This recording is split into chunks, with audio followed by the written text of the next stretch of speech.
Pernikahan yang tidak terpikirkan. Episode 82. Suamiku yang bucin. Nona, ini barang-barang Anda Nona, ujar bodyguard itu. Tolong kamu bawa ke kamar ya. Nur melangkah lebih dulu menuju kamar tidur diikuti oleh bodyguard. Setelah menyelesaikan tugasnya bodyguard itu mohon diri meninggalkan Nur. Mata Nur menatap ke arah pintu kamar mandi yang masih tertutup. Dia lalu melangkah ke depan pintu kamar mandi dan mengetuknya. Sayang, kamu nggak apa-apa? Tanya Nur mulai khawatir. Hening, tidak ada sahutan dari Bima yang berada di dalam kamar mandi. Sepertinya Dedi kalian benar-benar kesal sekarang sayang, tapi Bunda pikir itu bukan kesalahan Bunda. Uncle Van Rius yang mendadak tampil seperti itu, Nur sengaja mengeraskan suaranya agar terdengar oleh suaminya. Namun masih belum ada tanda-tanda Bima akan keluar dari sana. Dia duduk di tepi ranjang, matanya terus menatap ke arah pintu kamar mandi masih menunggu suaminya yang tidak kunjung keluar. Ya sudah kalau Dedi kalian belum keluar juga, lebih baik kita cari Uncle Van Rius buat melihat pemandangan tadi. Pasti Uncle Van Rius mau, ucap Nur memancing Raja Iblis keluar dari persembunyiannya. Ucapan Nur membuahkan hasil. Ceklek. Pintu kamar mandi terbuka, Bima keluar tanpa memakai kaos dan selembar handuk yang melingkar di pinggang sampai lutut. Pemandangan begitu sempurna terpampang di depan Nur saat ini, mata indahnya terpesona dengan postur suaminya. Tubuh suaminya terlihat sangat mempesona mengalahkan pemandangan yang sempat dilihatnya tadi. Kamu bilang apa tadi? Tanya Bima yang sudah berdiri tepat di depan Nur. Penampilan Bima semakin terlihat sempurna dengan rambutnya yang basah, tetesan air mengalir membasahi wajah tampannya. Aku. Mata Nur terpesona dengan pemandangan yang ada di depan matanya kini. Aku apa? Mata elang Bima menatap istrinya yang masih menatap pemandangan indah. Senyuman manja tersungging di wajah tampan Bima, membuat Nur tersadar segera mengalihkan pandangannya. Itu. Aku akan mengambil pakaian untukmu. Nur akan bangkit dari tempat dia duduk, terhalang oleh Bima yang membungkukkan dirinya, kedua tangan miliknya mengungkum Nur, wajah mereka sangat dekat. Pipi Nur merona merah matanya mengalihkan pandangan ke arah lain. Dia begitu terpesona tidak menyadari jika saat ini kondisi mereka sangat-sangat ehem-ehem. Kenapa kamu mengalihkan pandanganmu? Saat Van Rius juga seperti suamimu saat ini, kamu tidak mengalihkan pandanganmu sama sekali. Dan aku juga mendengar ada seseorang yang akan meminta dia tampil seperti ini di depannya. Tatapan Bima semakin mendominasi, mata indah Nur kembali menatap Bima dengan senyuman indah tersungging di wajahnya. Jadi, suami tersayangku ini cemburu. Nur menatap mata suaminya, senyuman merayu kembali tersungging di wajahnya. Jika iya, apa yang akan? Ucapan Bima terhenti, matanya terbuka lebar saat Nur mengecupnya. Inisiatif itulah yang membuat Bima semakin jatuh cinta pada Nur. Dia membalas kecupan itu dengan mempersatukan langit dan bumi, hingga sebuah rasa yang tidak bisa dielakkan lagi hadir begitu saja. Namun, tiba-tiba sebelah tangan Nur menghentikan Bima yang akan kembali mengecupnya. Sayang, 1 jam lagi kita harus berangkat untuk menghadiri akad nikah Van Rius. Cegah Nur, tangan Bima memegang tangan Nur yang menahan tubuhnya. Menariknya ke atas kepala Nur dan menahannya dengan sebelah tangan. 1 jam sudah cukup untuk menghukummu sayang. Siapa suruh kamu membuatku cemburu seperti ini? Jadi sebaiknya sekarang kita mulai saja hukumannya, ujar Bima yang kembali melanjutkan aktivitasnya. Dia mengecup wajah hingga bibir milik Nur. Sebelah tangan Bima yang bebas menuruni resleting baju Nur yang berada di bagian depan. Resleting itu turun perlahan memperlihatkan buah imut. Dengan begitu lihai, Tangan Bima memanjakan buah itu. Bima dengan lembut memberikan hukuman manis untuk Nur. Dia bergerak perlahan memberi kenyamanan pada istrinya yang kini sudah seperti bayi baru lahir. Dan begitulah guys. Masuklah ke acara inti. Dan akhirnya setelah beberapa jam, selesai sudahlah guys mengerjakan tugas mulia mereka. Kamu marah, sayang? Tanya Bima menarik Nur untuk mendekat padanya. Kamu tahu jika hari ini Aisyah dan Fanrius akan akad nikah. Tapi kamu malah membuatku seperti ini, protes Nur pada Bima. Itu setimpal sayang, kamu sudah membuatku cemburu dan kesal. Tentunya aku harus memberikan hukuman untukmu, ujar Bima membuat Nur kalah berdebat. Bima kembali mengecup pipi Nur yang masih terlihat kemerahan. Menambahkan kecantikan hakiki pada Nur. Sekarang sebaiknya kita mandi agar tidak terlambat menghadiri akad nikah Fanrius, kata Bima akan turun dari ranjang namun dicegah Nur. Enggak, aku akan mandi sekarang. Jika kamu ikut akan membuatku tidak bisa menghadiri akad nikah Fanrius dan Aisyah, protes Nur segera melepaskan diri dari suaminya. Di mata Bima Nur terlihat begitu mempesona, walaupun perutnya sudah membesar. Di kamar Fanrius sedang membaca ayat suci Al-Quran dan menghafalnya agar saat akad nanti dia tidak melakukan kesalahan. Dia terlihat sangat gugup. Berbagai macam pertanyaan yang muncul di benaknya. Berpikir keras apakah dia akan mampu menuntun Aisyah ke janahnya. Lah sudah terlihat rapi dengan pakaian yang dikenakannya, kopiah warna senada dengan pakaian yang dipakainya. Berkat bantuan Herdi yang bertanya pada Cantika, Fanrius terlihat sangat tampan dengan pakaian serta kopiah yang berwarna senada. Wajahnya terlihat sangat gugup, mulutnya tampak berkomat kamit menghafalkan ucapan akad nikah berulang kali. Herdi yang sudah siap dan rapi datang menghampiri Fanrius yang tampak sangat khusyuk juga tegang. Kamu sudah siap? Tanya Herdi menatap Fanrius terlihat semakin gugup. Iya, ujar Fanrius. Dia akan melangkah keluar namun dicegah Fanrius. Sebaiknya kamu berwudu dahulu agar semua dilancarkan, ujar Herdi mengingatkan Fanrius yang segera ke kamar mandi untuk mengambil wudu. Fanrius mengikuti nasihat Herdi, melangkah masuk ke dalam kamar mandi. Herdi akan duduk di tepi ranjang kembali berdiri, melangkahkan kakinya menuju pintu kamar milik Fanrius. Nona Nur, tuan muda, sapa Herdi melihat kedua tuannya. Mana Fanrius? Tanya Nur tidak menemukan keberadaan Fanrius. Kembali Nur merasa kuduknya merinding, ada aura dingin terasa di punggungnya. Terlihat kecemburuan di wajah Bima saat istrinya menanyakan dan menyebut nama pria lain selain dirinya. Dengan kilatan mata tajam Nur membalas tatapan mata Bima yang penuh kecemburuan. Kening Bima berkerut saat dia ditatap kesal oleh istrinya. Tatapan Nur semakin mendominasi membuat kecemburuan Bima yang sempat mengudara perlahan hilang. Tersungging senyuman manja di wajahnya mengerti dengan tatapan mematikan Nur. Jika dia kesal begini membuatku semakin ingin memakannya lagi, ujar Bima dalam hati menatap istrinya. Nur masih kesal dengan kecemburuan Bima yang membuatnya mendapat hukuman manis, membuat mereka hampir tidak bisa menghadiri akad nikah Aisyah dan Fanrius. Jujur saat ini dia merasa sangat lelah dan letih, pinggangnya terasa sangat pegal. Bukan hanya karena dia sedang mengandung namun juga hukuman manis Bima membuat pinggangnya semakin pegal dan sakit. Merasa iba pada belahan jiwanya, saat menuju ke kamar Fanrius tangan Bima senantiasa di pinggang Nur untuk memberikan pijatan lembut agar pinggangnya tidak terasa pegal.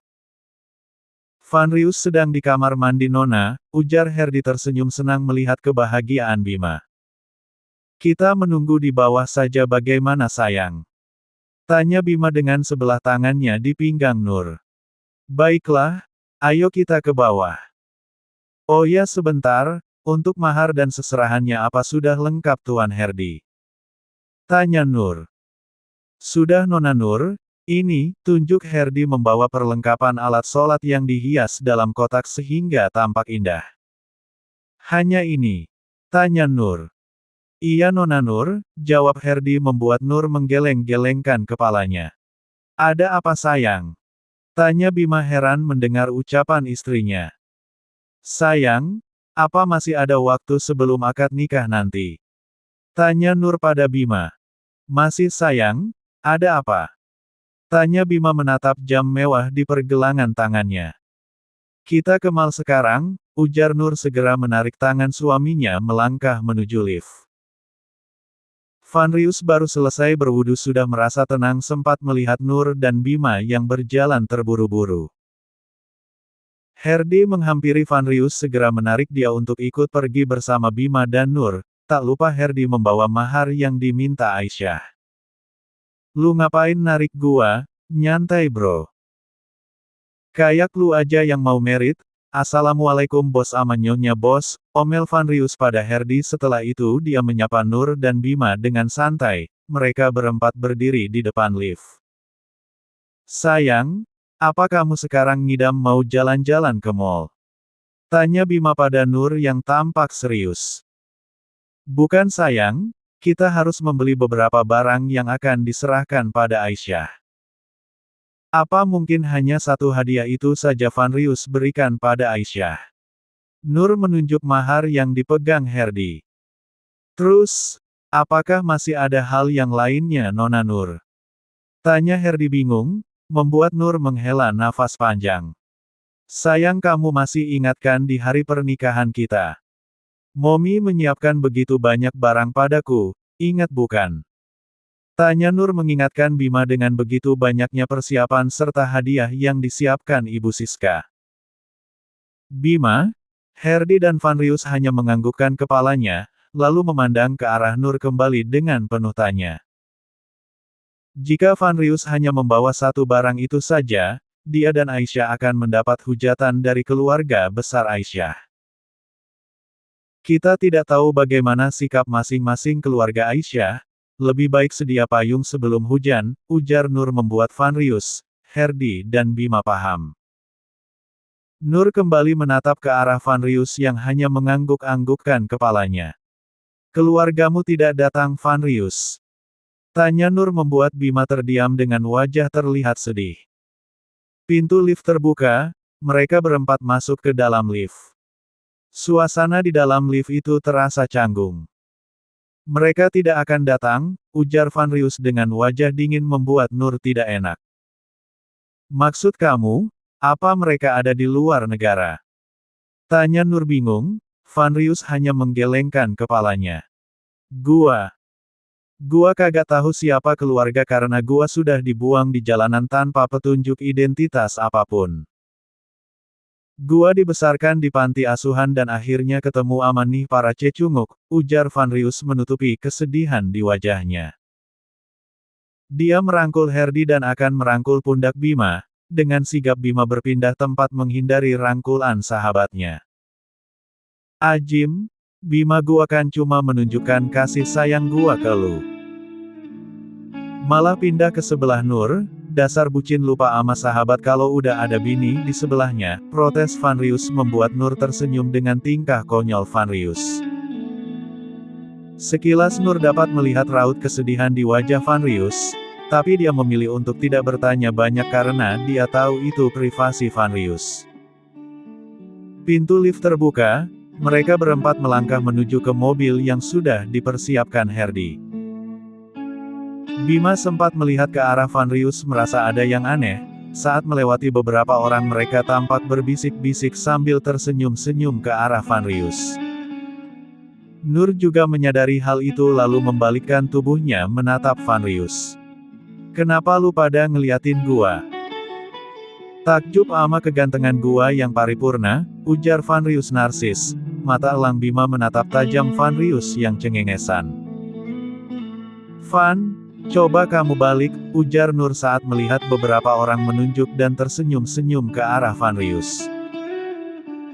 Dengan patuh Fanrius membalikkan tubuhnya, Herdi langsung tertawa terbahak-bahak melihat apa yang ada di belakang Fanrius. Bima lalu menatap dingin ke arah Herdi yang segera menahan tawanya. Van Rius menjadi penasaran dengan apa yang sebenarnya terjadi. Ada apaan sih? Napa lu ketawa ampe segitunya? Tanya Van Rius bingung. Nur menghela nafas, menggeleng-gelengkan kepalanya melangkah menghampiri Van Rius. Rupanya ada sebuah hanger yang masih terselip di jas yang dikenakan Van Rius membuatnya kelihatan aneh. Nur yang akan membantu Van Rius melepaskan hanger itu segera dicegah Bima yang langsung mengambil alih membantu Van Rius melepaskan hanger baju yang masih terpasang di sana. Apa kamu tidak menyadarinya? Tanya Bima menyuruh Van Rius membuka jas lalu mengambil hanger itu. Ajim. Kagak sadar gua, Van Rius menatap hanger yang dibantu lepas oleh Bima. Sebaiknya kita berangkat sekarang, ajak Nur pada suami, Herdi dan Van Rius. Riko dan Ziko sudah menunggu di samping mobil yang sudah dihiasi dengan bunga indah. Riko segera naik ke dalam mobil yang sudah dihiasi itu dan duduk di belakang kemudi. Sedangkan Ziko mengendarai mobil Alphard mewah yang disediakan oleh pihak hotel yang sudah diakuisisi oleh Bima melalui Herdi. Sebelum menuju ke pesantren milik abinya Aisyah, rombongan Van Rius menyempatkan diri ke mall untuk menambah hantaran yang akan diberikan ke Aisyah. Rombongan itu menjadi pusat perhatian seluruh pengunjung mall dengan pengawalan ketat dari bodyguard Bima. Beberapa pengunjung mulai sibuk membicarakan sultan manakah yang datang dengan pengawalan bodyguard yang sangat ketat. Saat mereka melihat siapa sultan yang datang, tidak lain dan tidak bukan adalah Bima Arsenal membuat mereka histeris dan mulai mengerumuni. Dengan cepat Bima meminta Herdi untuk bertindak menutup sementara mall itu sampai Nur selesai berbelanja kebutuhan serahan untuk Van Rius. Mall itu pun ditutup sementara. Nur tidak melayangkan protes dengan tindakan Bima. Waktu sudah tidak banyak, jadi dia harus segera mencari keperluan apa saja yang akan diberikan Van Rius pada Aisyah. Pihak pegawai dan staf mall pun ikut membantu Nur mencari dan membungkus dengan indah hadiah-hadiah yang sudah dipersiapkan. Para pegawai perempuan tampak terpesona dengan Bima terlihat tampan duduk dengan tenang di sofa yang sudah disediakan. Mata elang Bima mengawasi istrinya dari tempat duduknya. Setelah memilih keperluan yang dibutuhkan, Nur ikut membantu pegawai membungkus semua hadiah. Para pegawai takjub dengan Nur yang tidak malu-malu duduk lesehan bersama mereka. Mereka saling bantu-membantu mempersiapkan hadiah dan menghiasnya agar terlihat cantik. Bima bangkit dari tempat duduknya menghampiri istri dan duduk di belakang Nur. Dia sedikit menarik tubuh Nur agar menyandar di dada bidangnya. Mata indah Nur menatap heran suaminya. Menyandarlah, luruskan kakimu sayang. Istirahatkanlah punggungmu terlebih dahulu, kata Bima sambil memerintah seorang pegawai mengambil bantalan sofa untuk meletakkan kaki Nur. Para pegawai perempuan yang menyaksikan mereka mendadak baper dan meleleh melihat kasih sayang Bima pada Nur. Senyuman manis terlukis di wajah Nur, sebelah tangannya membelai lembut wajah tampan suaminya. Hari sudah menunjukkan pukul 1:30 siang. Semua kebutuhan untuk hadiah Aisyah telah rapi dan dihias dengan sangat cantik. Van Rius mengeluarkan black card-nya untuk membayar semua yang sudah dipersiapkan Nur. Semuanya sudah dibayar Tuan, ujar pegawai pada Van Rius. Siapa yang bayar? Kening Van Rius berkerut menatap ke arah pegawai yang mengisyaratkan melihat ke arah Bima bersikap cuek dan cool. Thanks bro. Van Rius memukul pelan punggung belakang Bima yang hanya menanggapi dengan berdeham. Bima dan Nur melangkah menuju mobil mereka yang sudah terparkir di luar gedung mall. Van Rius hanya tersenyum melihat sikap sahabatnya. Dia sudah hafal bagaimana sifat sahabatnya yang selalu membantu baik harta maupun tenaga. Para bodyguard Bima diperintahkan Nur untuk membawakan barang-barang dan menyimpannya di mobil para bodyguard. Mobil melaju kembali menuju pesantren milik abinya Aisyah. Selama dalam perjalanan Bima menciumi tangan Nur dan sesekali meletakkan tangannya di perut Nur. Dia merasa sangat bahagia dan sudah menjadi hobi baru merasakan interaksi dari calon baby mereka. Dia merasakan gerakan dan tendangan aktif dari baby mereka. Iringan mobil rombongan Vanrius memasuki pekarangan pesantren. Tampak para santri dan santriwati sudah menunggu kedatangan mereka. Para bodyguard turun dari mobil mereka membuka pintu untuk Bima, Nur, Herdi dan Vanrius. Semua mata tertuju pada Bima yang datang bersama Nur. Mereka terpesona saat melihat Bima Arsenal serta yang lainnya yang melangkah menuju halaman masjid. Tidak lupa pula para bodyguard menurunkan semua hadiah sudah dipersiapkan. Masing-masing mereka mendapat tugas membawa hadiah, termasuk Bima yang diminta Nur membawakan mahar Vanrius. Herdi bertugas menemani Vanrius dan membawakan kotak persegi panjang yang berisi cincin pernikahan. Begitu juga Nur yang melangkah di samping Vanrius. Membuat Bima kembali cemburu tingkat dewa, sudah berkali-kali Nur menjelaskan dan meminta pada Bima untuk meredam rasa cemburunya. Namun, kecemburuan itu tetap terlihat. Sebelah tangan Bima memegangi tangan Nur agar dia tidak berdekatan dengan Vanrius.